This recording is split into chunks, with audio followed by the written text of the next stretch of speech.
오늘 우리에게 주시는 하나님의 말씀은 열왕기상 13장 17절에서 24절까지 말씀입니다.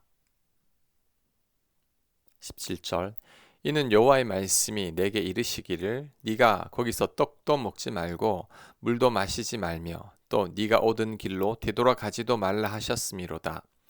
그가 그 사람에게 이르되 나도 그대와 같은 선지자라. 천사가 여호와의 말씀으로 내게 이르기를 그를 내 집으로 데리고 돌아가서 그에게 떡을 먹이고 물을 마시게 하라 하였느니라 하니 이는 그 사람을 속임이라. 이에 그 사람이 그와 함께 돌아가서 그의 집에서 떡을 먹으며 물을 마시니라.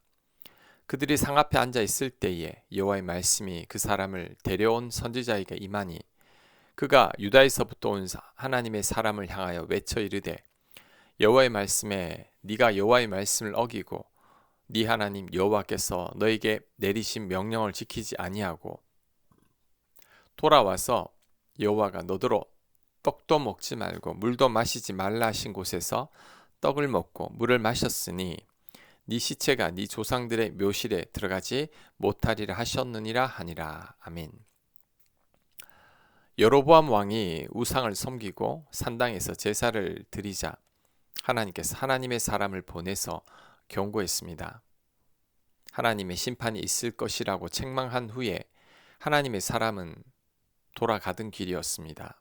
이때 자신 또한 선지자라고 소개한 자가 나타나서 천사가 명하신 일이니 자신의 집에 가서 떡을 먹고 물을 마시자고 권하는데 이것은 거짓말입니다. 이때 하나님의 사람은 이 자를 따라가서 떡을 먹고 물을 마시면 안 됩니다. 왜냐하면 하나님께서 떡과 물을 먹지 말라고 했기 때문이죠. 하지만 하나님의 사람은 이 선지자를 따라가서 떡과 물을 먹습니다. 그 후 여호와의 말씀이 임하더니 하나님의 사람이 조상들의 묘실에 들어가지 못할 것이라고 책망합니다. 하나님 말씀을 어겼기 때문이죠.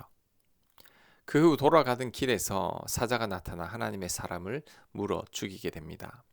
24절 이에 그 사람이 가더니 사자가 길에서 그를 만나 물어 죽이매 그의 시체가 길에 버림받으니 나귀는 그 곁에 서 있고 사자도 그 시체 곁에 서 있더라.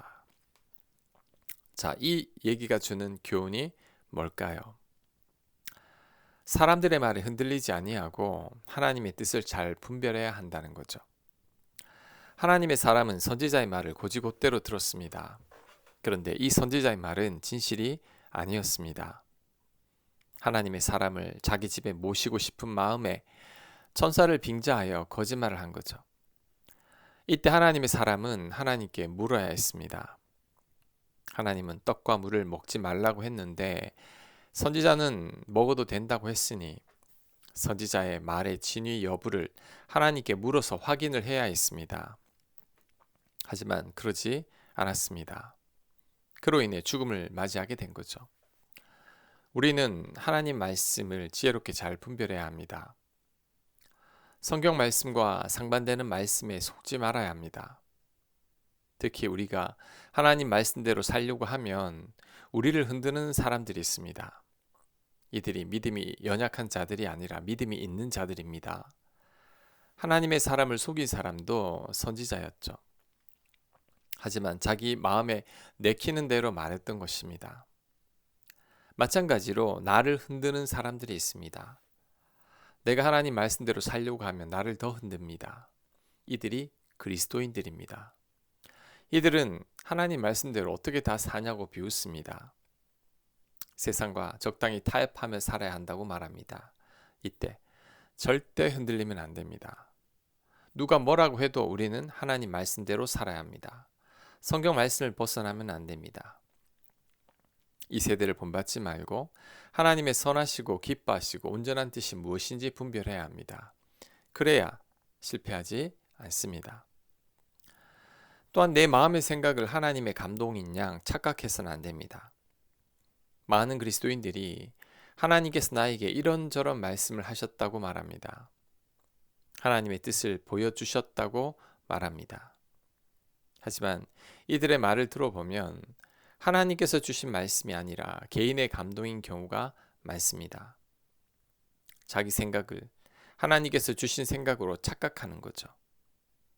특히 요즘처럼 악한 시대에는 하나님의 음성을 듣기가 쉽지 않습니다. 하나님의 감동을 잘 느끼지 못합니다. 깊은 영성을 지닌 분들도 어렵게 하나님의 음성을 듣고 감동을 받습니다. 그러니 우리는 함부로 하나님께서 말씀을 하셨다거나 하나님의 뜻이라고 말해서는 안 됩니다. 대부분 내 생각과 마음의 감동을 하나님의 뜻으로 잘못 착각하죠. 우리는 신중하고 또 신중해야 합니다. 하나님의 뜻은 지혜롭게 잘 분별해야 합니다. 돌다리를 두드려보고 걷는 심정으로 하나님의 뜻을 살펴야 합니다. 그럴 때 실수하거나 실패하지 않을 것입니다. 아멘. 묵상과 적용 질문입니다. 하나님의 뜻이라고 생각했는데 후에 보니 아니었던 경우를 생각해 봅시다. 나를 흔드는 사람들의 말 중에서 성경 말씀과 상반되는 말들을 잘 분별해 보시기 바랍니다. 기도합니다. 하나님의 뜻을 잘 분별하는 저희가 되게 하여 주옵소서. 내 생각이나 감동을 하나님의 뜻이라고 착각하지 않게 하여 주옵소서. 예수님 이름으로 기도합니다. 아멘.